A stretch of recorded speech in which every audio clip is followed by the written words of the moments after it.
Hello everyone, welcome to my pickups video of April 2021. Let's get straight in. The first thing that I picked up was for 150 kroner, and it's all this. A big box full of Wii stuff. I'm just gonna empty it out so you can see everything that's in it. Here is everything that was in there. I found it at my favorite thrift store where I found lots of good deals before, and it was, as I said, 150 for everything. There were 3 games with it. Wii Sports Resort, the original Wii Sport, and then Family Trainer Extreme Challenge, which needs this thing, which is so big I had to put it on the floor. It can fold up into a more small package, but it's still gonna be big. There was of course also the cables and 2 controllers with Motion Plus attachment and a nunchuck each. Then we have these plastic thingies that so many people bought for their Wii's but never really used, and an HDMI adapter, and of course the Wii itself. Everything seems to be in a good condition. Next up is something that I was really excited to get. It's a Game Genie for the NES, which I've wanted for a long time. Actually, I've wanted any sort of cheat device for any system because I really wanted to mess around with it. But I found this Game Genie for 150, which seems a little expensive. But then you realize that the code book was with it. Although it isn't in very good shape, as you can see. But because of that, I made my own by just copying the pages that were in Danish and leaving the rest out, and adding some new ones for other games that aren't in the book. I've messed around with it and it's really fun to use.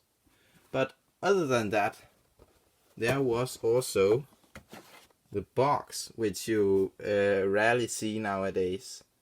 This box is very beat up, as you can see, but it was 150, which is only a slight bit more than what other Game Genies cost, and it was kind of close to where I live, so it didn't need shipping. So I'm happy with this pickup. But this, on the other hand, is not something that I'm happy with. I found it online and had it shipped for 73 kroner in total. I saw that it was the limited edition, so I looked it up on price charting because it's not something that I personally want to keep. But I saw that they had the collector's edition at $37, which was a lot more than it was for sale for. So instantly I bought it. Only to realize that there's a difference between the limited and the collector's edition, and this is only worth about what I paid. So yeah, I paid market value for something that I didn't want to keep. Yay. Then we have some Ps1 games which I don't see very often from my local thrift store. They were 15 kroner each. There was this one which is gonna pay for the lot. It's worth about 20 bucks, I think it was. Then Gran Turismo 2. Now I have Gran Turismo 1 through 5, which is cool. Racing simulation, this is just because it's a racing game and I like racing games. And Spec Ops, I didn't really have any reason to pick up, other than there was a loose copy of Need for Speed Road Challenge inside, and they let me keep that for free if I bought this. So I did. It totaled to 60 kroner because there were 15 each, and that was free. What you are seeing right now is a box of basically worthless games that I had for sale. It was all games that were cheaper than the shipping itself, and I chose that because it just feels weird to sell something that is cheaper than the shipping, where the shipping is more expensive than the item itself. Anyway, all of these are going to my local game store to be traded in, and in just a moment I'm gonna show what I got for it. And here is that same box again, but this time with some games from the game store. First up we got a PS1 game, Revolt. It's a game where you race little miniature cars around gardens and such. First heard about it in a Lazy Game Reviews video. Same thing with another game that is gonna come up soon. Then we got Ridge Racer Type 4 for the PS1. I have never had a Ridge Racer game before, believe it or not, so I'm excited to try this. Turbo Trucks is one of those games that you just don't see often, and I have a weird thing for collecting obscure PlayStation 2 racing games. I don't know why, I just can't get enough of them. Buster Block, I like puzzle games. This is also something that I've never seen before, looked interesting. Pitfall, The Lost Expedition is a sequel to Pitfall on the Atari 2600, and it's supposedly a good 3D platformer if I remember correctly.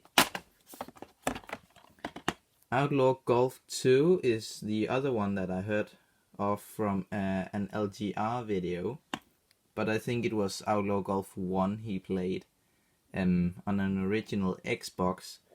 But this is kind of like NBA Jam meets golf. Like, you can do all sorts of crazy things. You can probably hit your opponents with a club or something. Maybe your ball catches on fire, I don't know. Clumsy Shumsy. Don't ask me why. It's another one of those you just never see anywhere. Looked interesting. Also looked like the kind of game that would be worth something. Some of these were worth something, but I can't remember which. Virtua Cop. I think this is a re-release of a Sega Saturn game, and it works with the Namco GunCon, which I have a copy of. Not an original GunCon, but a copy. But I've never had an opportunity to use that gun, and I really want to now that I have a CRT, which I've had for almost half a year now. Holy shit. Anyway, moving on to the last game, we got Res. Another game that you just never see, and it looked interesting. Also, it's made by Sega.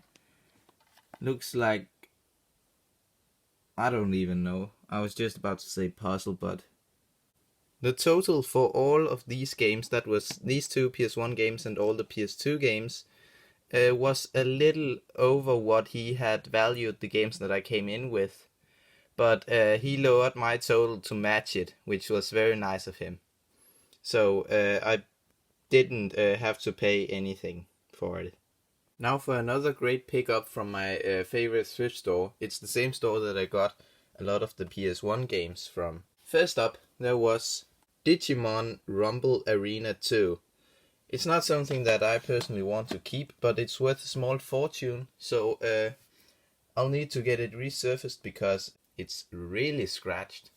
But after that I can sell it. Then I found Burnout Dominator. I like Burnout games, so I picked that one up and I didn't have it. Red Dead Redemption Undead Nightmare. I have finished the standard Red Dead Redemption on PS3 and really liked it. So I picked this one up too, because I really wanted to continue. It's in terrible condition, at least the case is, but the disc is fine, but there's no manual. But it kind of fits the theme, since this is a zombie game, so the case looks dead, just like the zombies. Then there was some DS games. This one I probably shouldn't have picked up, but I really liked Phineas and Ferb back in the day, so I did. Then there was, for some reason, an American copy of Super Princess Peach, New Super Mario Bros., and a really good one, Zelda Spirit Tracks.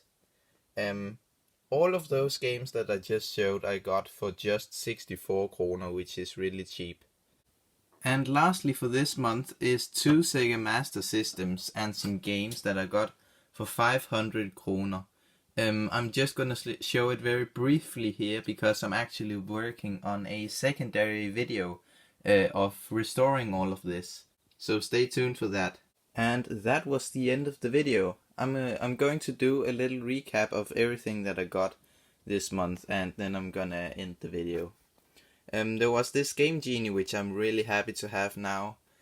Some DS games that are quite good. Same thing with these PS2 games, especially Virtua Cop. I'm excited to try that because then I can finally try my PS2 light gun.